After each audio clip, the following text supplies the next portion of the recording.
our 2020 Michigan football preview next on Michigan Podcast.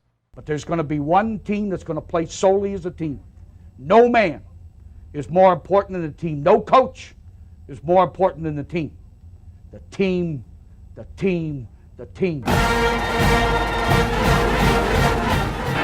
Looks deep for Anthony Carter. Waits for it. Yes, caught. This is no time for that. In the pocket and a sack. Tim Jamison. Brady gets terrific. Throws it and a touchdown. Knight again. Schultz just before Brazil got him. And a leaping interception by Woodson. Harbaugh back to throw over the middle. Caught by Collier at the 5 on his feet. Touchdown, Michigan. On its way. It's good. He's 5'7", 179 pounds, a junior at Michigan. But Jamie Morris packs a wallop, and he delivers for Bo Schembechler. And here's your first play. Pressure coming. Sack. It is Glenn Steele, number 81, who fought his way through the traffic. Option. And Robinson calls his own number, and he's going to score. Oh, an easy touchdown for Robinson and Michigan.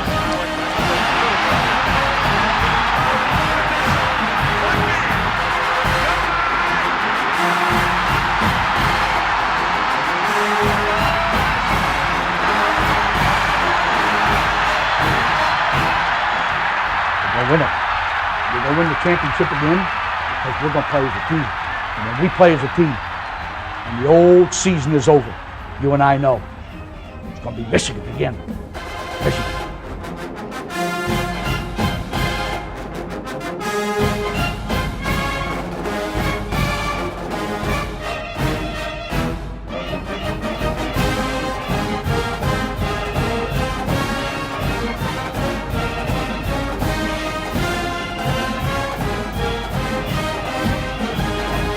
Go Blue, I'm Steve Deace, and welcome to this week's episode of Michigan Podcast, with next week being our first official game week. And yes, it is confirmed now. The Wolverines will play at Minnesota at night, nationwide audience on ABC TV, because, you know, those are the settings Michigan football thrives in. On the road, at night, against ranked teams. So with next week, game week, this is the week to lay out our predictions and our preview for the 2020 season. And I can't think of a better way than to gaze into the crystal ball. And what was revealed to me, the following 10 things that will or won't happen with Michigan football in 2020. Number 1, or number 10, if you want to start in descending order, Michigan will have at least one game canceled this season because of COVID. And yes, we're looking at you, Rutgers. If anybody is going to mismanage this in our league, if anybody's going full Tennessee Titans, Florida Marlins in our league, let's face it, we know it's Rutgers. Number 9, I think Joe Milton will surpass Shea Patterson's 56.2% completion percentage last season, which, by the way, was dreadful. Dreadful by today's college football standards. Somewhere around 100th or something in the country last year. Dreadful. And even though accuracy was the knock on Milton from a scouting report perspective when he came out of high school, I think he'll still do better than that. He better, or we're in trouble. Number 8, Cade McNamara will play meaningful snaps at quarterback this season. See, I think we're sleeping on this young man. Go watch his tape in high school. Look at his numbers. He was a prolific passer. Accuracy was his strong suit, by the way, as a QB. Put up huge numbers. He's a perfect fit for this system. Now, listen, I'm really excited about Joe Milton, but I just think in this era, when you're looking at not just injuries now or erratic play, you know, we just saw in the Texas-Oklahoma game, we saw Spencer Rattler get benched and then come back and lead his team to a triple overtime win. That just happens with first-time starting quarterbacks. And now there's illness. Now there's COVID-19, one positive test, and you're basically done for half the season. 21 days, 3 weeks. At some point, given all of those variables, it is likely we're going to see meaningful, not just mop-up, but meaningful snaps from Cade McNamara. And I think every team in college football this year that has aspirations better know and trust who its backup quarterback is. Number 7, I think you're going to see Michigan's running game is going to be better than last season. I know that may seem counterintuitive to many of you, given the amount of offensive linemen Michigan just put in the NFL and the shuffling up there, but Michigan was only like 71st in the country in run blocking efficiency last year. And so I think with a better completion percentage at quarterback, I think with the stable of running backs Michigan has, and now Christian Turner's opted back in, so you're really going 5 deep. Now, if you want, you have the prized freshman Blake Corum. He's your 4th string running back. Chris Evans is back. Hassan Haskins, who really came on last year. And now you're going to get a fully healthy Zach Charbonnet, not a guy coming off of a knee scope his senior year in high school and then re-injured that knee and fought through it last year as a freshman.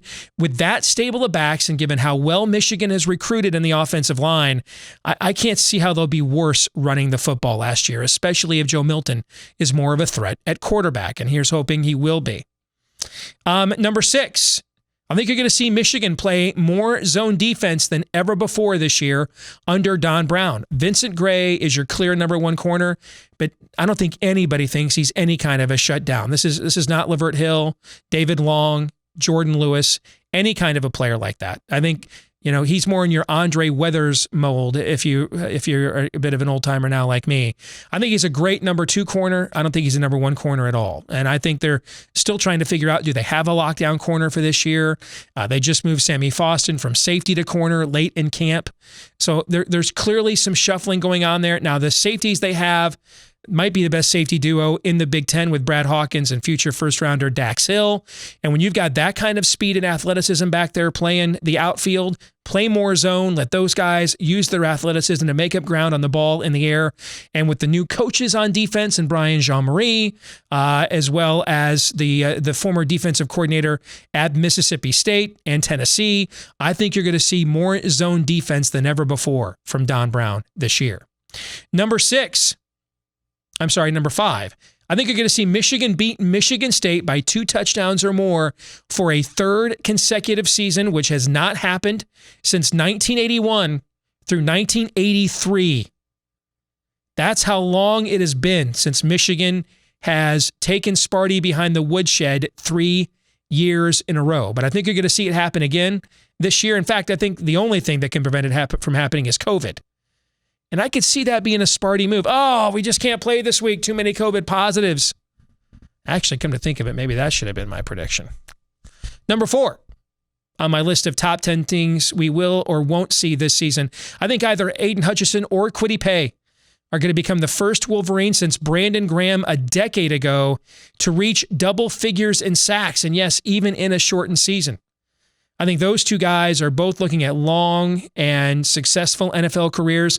By the way, a quick side note on Brandon Graham. I mean, go back and look at how dominant he was. And that was a decade ago on historically bad Michigan defenses when it was basically Brandon Graham against the world. Incredible. I mean, he's got to go down as one of the great defensive players Michigan's had in the modern era. But I think you can't double team either Paye or Hutchinson, and you can't afford not to. It's really pick your poison. And I think one, if not both of those guys are going to get off for double figures in sacks. Next on our top 10 list, we're down to the top 3. Indiana will end the nation's longest consecutive series losing streak when the Hoosiers finally beat Michigan for the first time since 1987. That's how long it's been. It's the longest consecutive series drought of domination, one team over another. Now, last year, notwithstanding, when we got to play Indiana without Michael Penix, and I'm presuming we won't get to do that this year. Indiana, Michigan has played with fire in the Harbaugh era against the Hoosiers. They could easily be 3-1 against Jim Harbaugh, okay? But, no, 4-1 against Jim Harbaugh. But Michigan has found a way. But this year, I think Indiana has the playmaker at quarterback. They've got a phenomenal threat on the outside in Whop Phillier, a playmaking tight end if they can keep him out of off-field problems. I love the duo at running back, and it's early in the year. I think Indiana unfortunately, ambushes Michigan and gets the Wolverines for the first time in a long, long time and ends decades of misery. Prediction number 2 for this coming season. Michigan's not going to beat Ohio State again. So, yeah.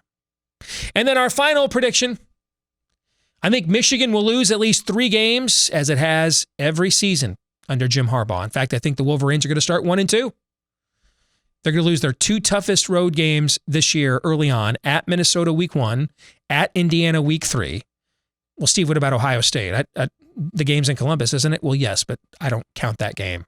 The game's not on my radar anymore. It doesn't exist. So Michigan's 2 toughest road games, I think they lose them to Indiana and Minnesota, and then go on a bit of a run before the annual game, which shall not be named, with the annual scourging, embarrassing, emasculating punishment that has Michigan fans reeling and ashamed. Happens at the end of the season, which again, shall not be named.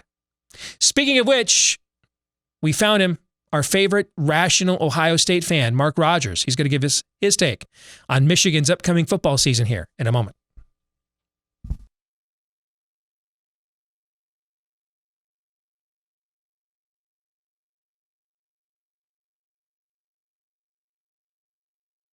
So why should you consider supporting us on patreon.com/Michigan podcast? Well, how about if I lay 2,061 odds plus 2,061 odds, or 21-1 odds, that you might get a good return on your investment? Because last week on our page, this underdog money line parlay that I recommended that was plus 2061 at William Hill hit. And if you were one of our subscribers, you got that underdog moneyline parlay. And you can see in the comment section, a lot of people were very, very happy with the early Christmas gift that they received. That's just one of the reasons why you want to support us at patreon.com/Michigan podcast. For as low as $5 a month, you can get our exclusive picks, both for football, basketball, and baseball. We absolutely killed it during the regular season this year in Major League Baseball, and we gave out those picks each and every day. So if you don't want to miss everything that we're a part of each and every week and day, at patreon.com/Michigan podcast, go there now and you can support what we do here at Michigan Podcast, and then get an ROI with maybe some winning handicapping picks at the exact same time. Patreon.com/Michigan podcast. Thanks to all of you that are supporting us there, the hundreds already. We appreciate each and every one of you. Join their ranks and make a little money on the side, maybe. Patreon.com/Michigan podcast.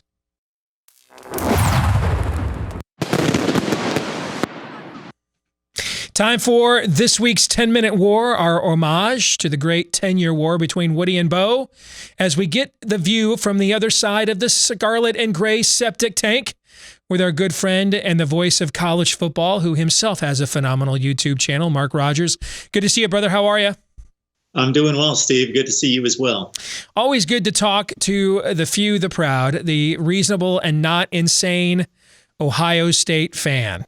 Of course, I would be one of the many self-loathing Michigan fans at the moment, but we've earned that self-loathing after the last 15 years.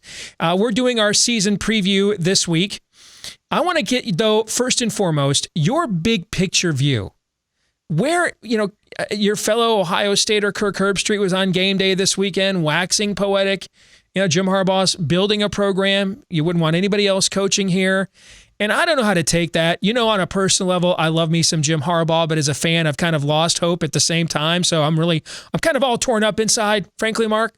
And so I don't know if Herbie's kind of doing the whole po' boy act. Yeah, I mean, you guys keep losing to us by 50 every Saturday, every year. We're kind of happy with how things are going, or if he's really sincere that he sees signs of hope. Because what I see, Mark, is a program that is stuck in college football's friend zone, right? Like, we're really close to the hot chick, the hot guy. And this time when they call us at midnight on a Saturday, it's not going to be a sounding board. It's going to be because they want something more, and it's never because they want something more. It's always to be the sounding board. You don't get out of the friend zone, man. Can this program get out of the friend zone, Mark?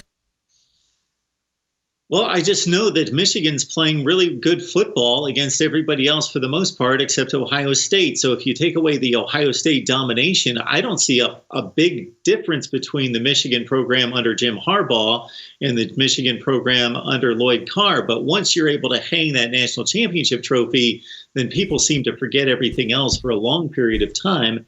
And that seems to be the calling card that everybody looks to, and for good reason. That's why everybody's out there playing, or should be, is to win a national championship. But to compare Jim Harbaugh's tenure versus Lloyd Carr's, I don't see much of a difference. And I find myself, as an Ohio State fan, defending Harbaugh almost on a daily basis. I bet you do. I think the program is in a good place. Listen, dude, we're buddies, okay? But I got to call BS.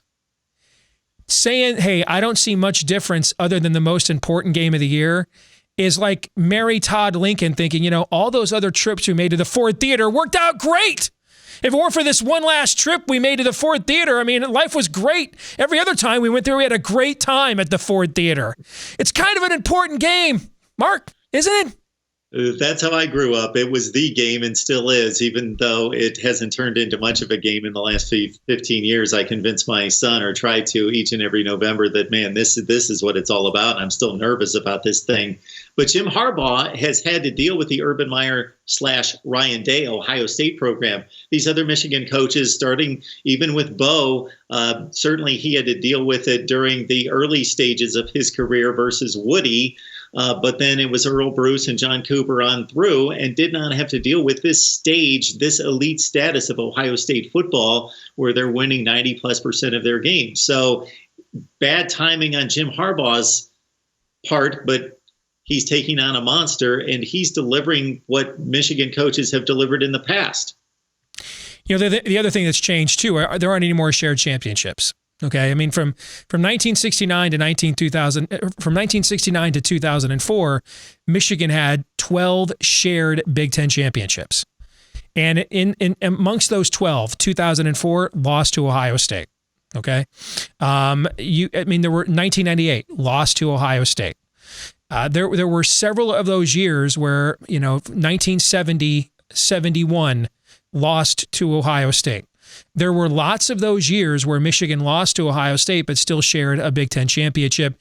You just can't share Big Ten championships anymore. And with the exception of the extreme outlier that 2018 almost was, where if Maryland converts that 2-point conversion at the end of the game, Michigan wins the division without having to beat Ohio State, and then probably goes and wins the Big Ten championship, right? Okay, but Maryland didn't convert that 2-point conversion. So barring an extreme outlier that didn't even happen, like 2018, you're pretty much going to have to beat the other team to get, each team is, to beat the other to get to where you ultimately want to go, and you just don't get to share championships anymore. And I think that, and with the playoff, it just feels like for fan bases at the level of a Michigan and Ohio State that it's almost championship or bust every year.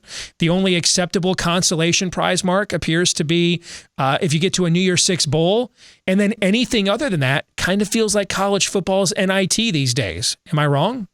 Well, I'm going to jump on your side of the argument for this one point. It has to do with money. So when Les Miles was fired at LSU and Mark Richt at Georgia, I was asked, as you were, I'm sure, at the time, should they have been fired? Look at their winning record. Look at the championships that they contend for in the SEC. And, of course, Les Miles had a national championship at LSU, and Mark Richt came oh so close.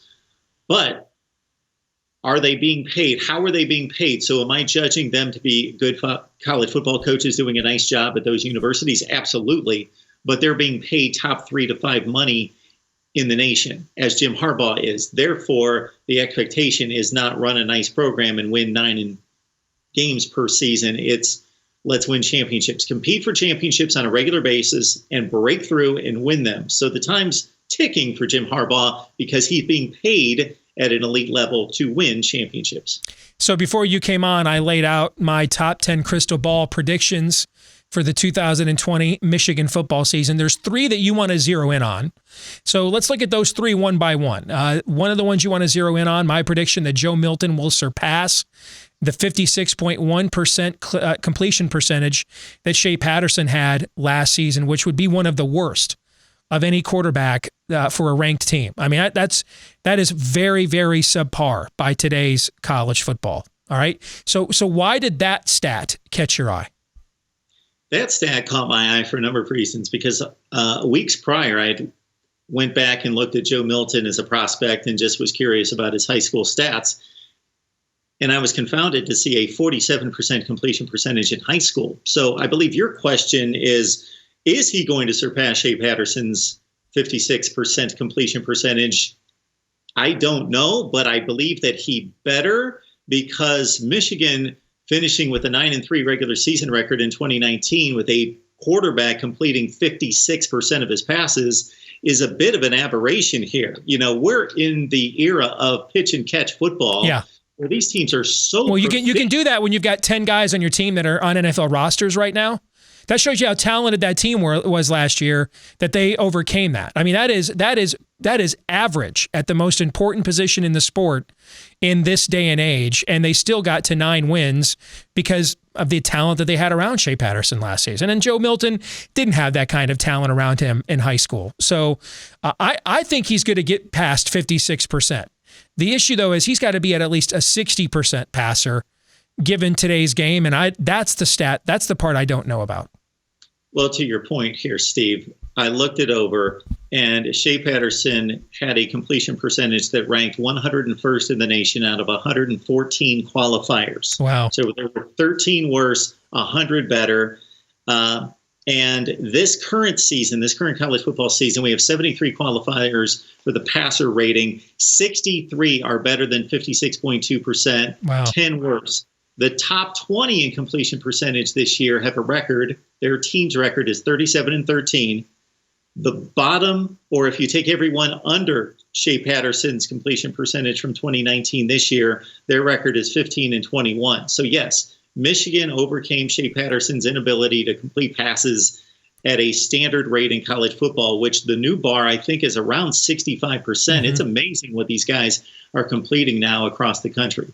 All right, the next point that you wanted to zero in on, that a prediction I made earlier, is that Michigan's running game will actually be better than last season. Now, that may seem crazy to people that note, all the offensive linemen Michigan just put into the NFL.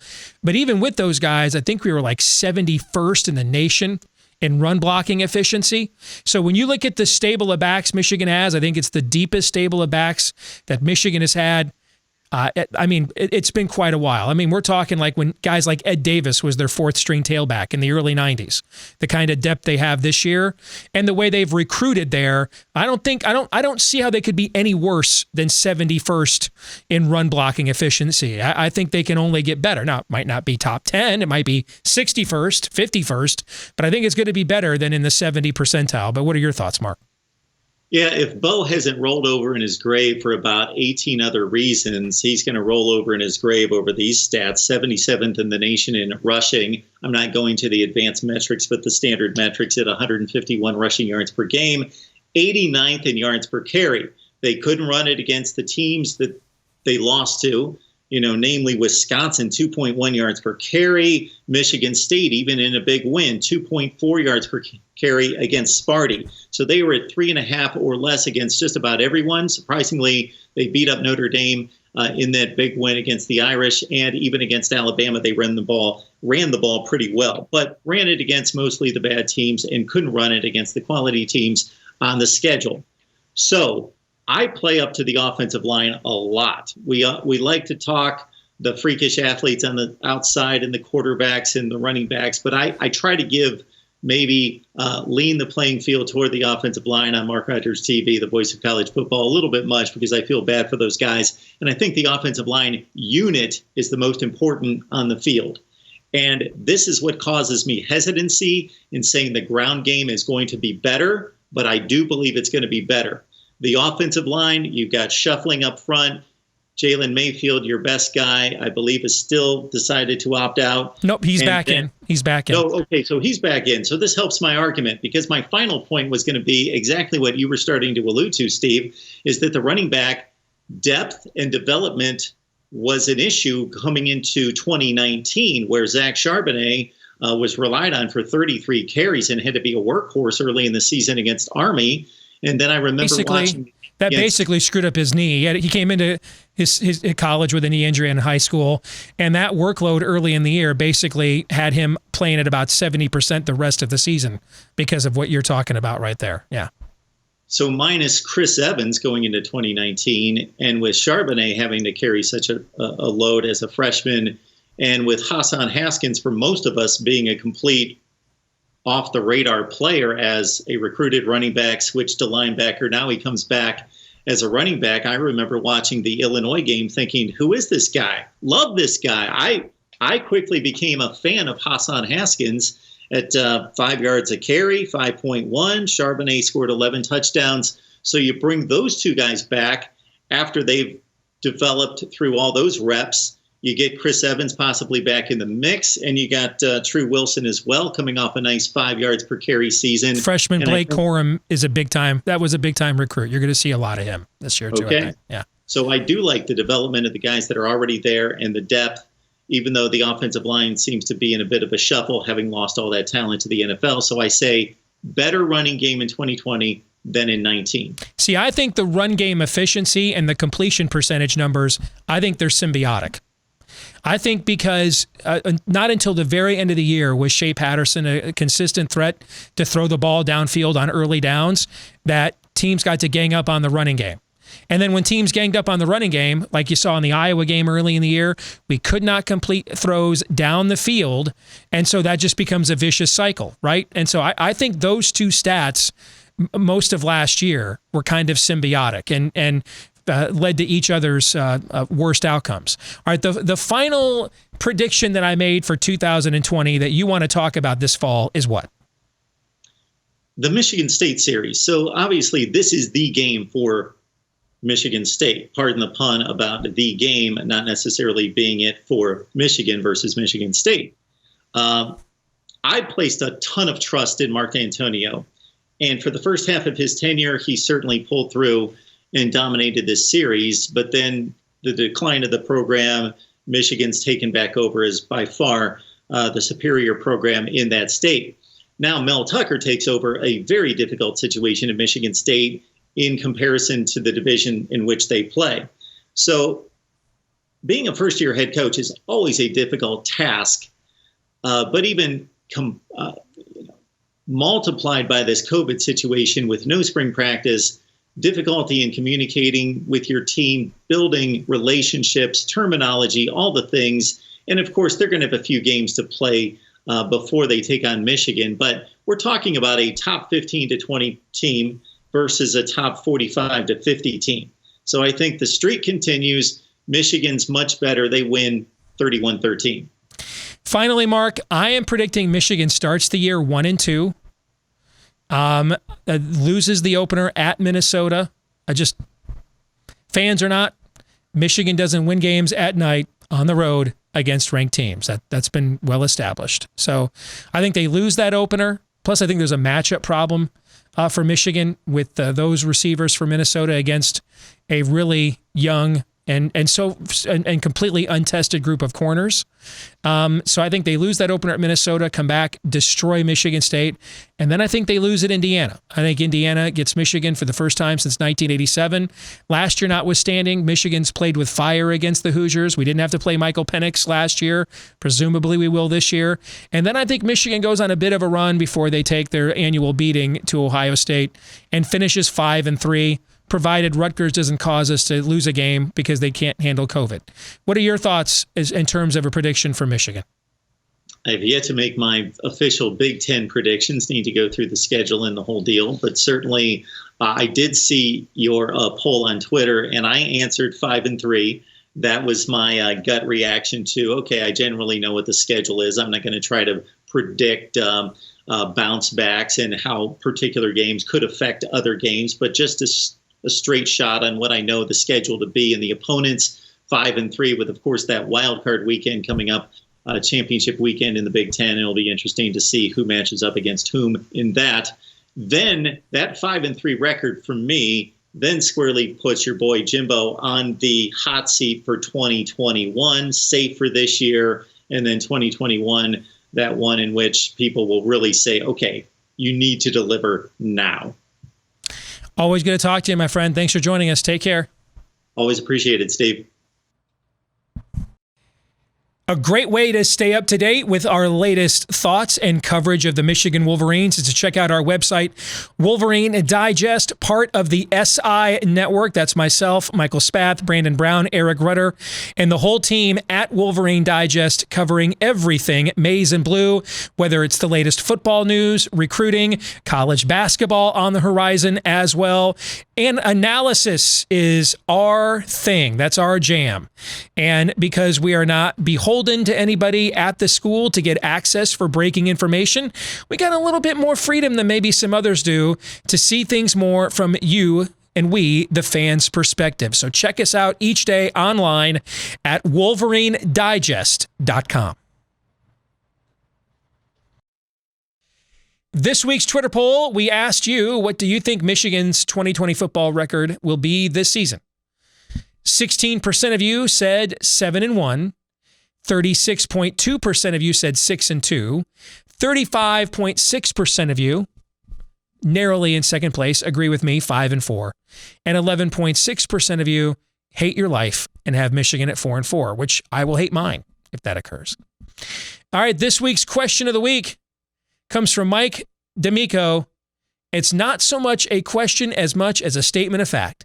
Whatever amount of wins Michigan has, it will be at least one more win than the Corona Bros got this fall. You know, the cachet, the cadre of insipid sports writers across the country like Pete Thamel and others who made it their mission to cancel college football this season and weren't able to do it anywhere. You're right, the Corona Bros, they went over. So even if Michigan wins one game this year, they'll have 100% more wins than the Corona Bros. Thank you for ending this thing on a positive note. Next week, it is game week. Michigan opens up with a rivalry game for the Little Brown Jug. Talk about some personalities, Jim Harbaugh and PJ Fleck. Go head-to-head for the season opener. We're going to break it all down right here on Michigan Podcast. In the meantime, don't forget to follow us on Twitter at Michigan Podcast. Also, check out our website, wolverinedigest.com, to stay up to date on all the latest news and opinion on Michigan sports. Don't forget to like, rate, subscribe, 5-star review, whether it's YouTube, iTunes, Stitcher, Google Play, no matter how you are getting Michigan Podcast every week, and share this with all the Michigan fans you know. Until next week, finally, game week. I'm Steve Deace. Go Blue.